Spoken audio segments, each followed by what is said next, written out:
Okay, so my Super Bowl predictions, I think I'm going with the Panthers. Reason being, so I look at when the Panthers ended up playing. They were trying to go undefeated, and they ended up losing.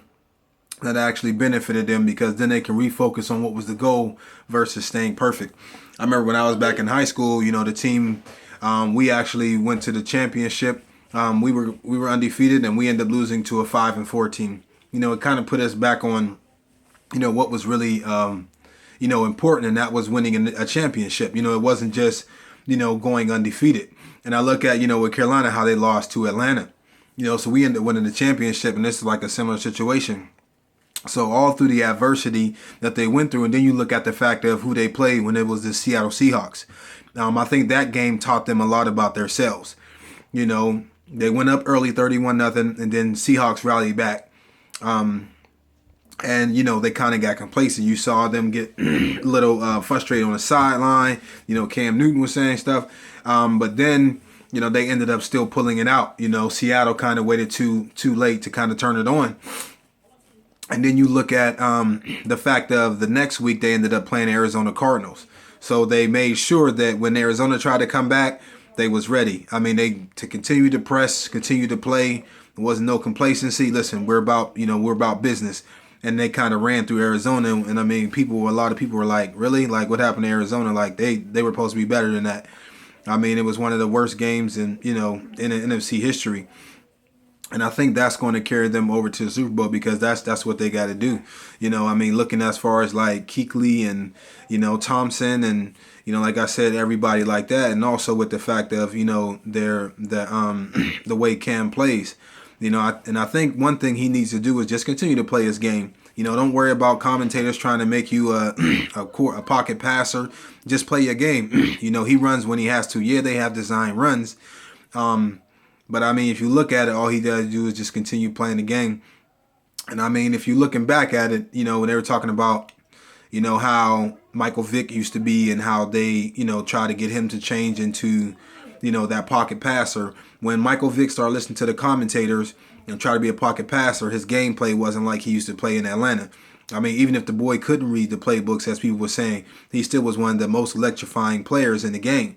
And when he tried to be a pocket passer, a pass first, then run second, that messed his game up. Most of the commentators want that type of Tom Brady, Peyton Manning type quarterback, and that's not, especially like in with the African American quarterback. But looking at Russell Wilson could have had 2 Super Bowls had they would have ran last year. But we ain't gonna go into all that, because if they did that, probably would have been 3 years in a row with the fact of Cam Newton seeing what we gonna do tonight.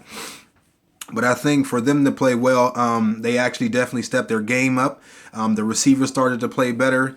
Ted Ginn came out of nowhere and started being actually an elite receiver for that team. Not elite receiver in like Calvin Johnson sense, but he's been an elite receiver for that team, catching balls, not just returning punts or kicks or anything like that.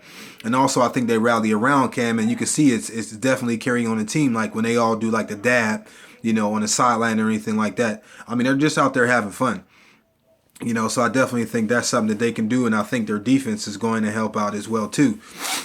On the other hand, looking at the Peyton Manning and the Broncos, I think for them to win, Von Miller has to have an outstanding game.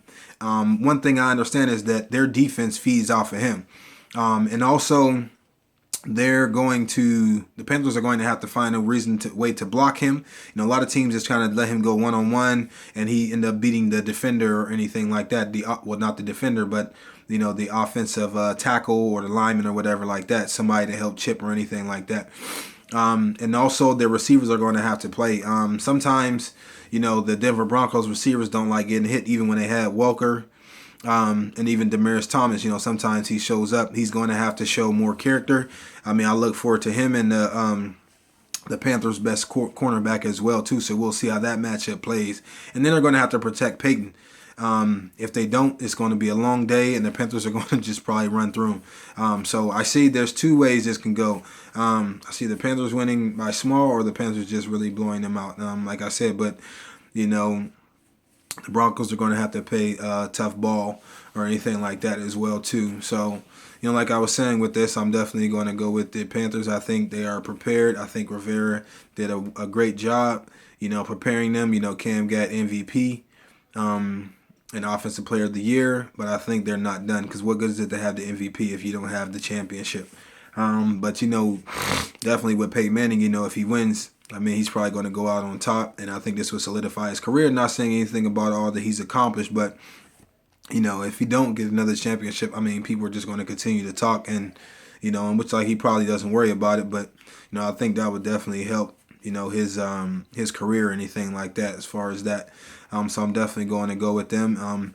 I think the Panthers are going to have to play smart ball, not turn the ball over, and they got to take advantage of what Denver gives them. So I think that will end up being a good game. So I'm looking forward to seeing that. Thank you and God bless.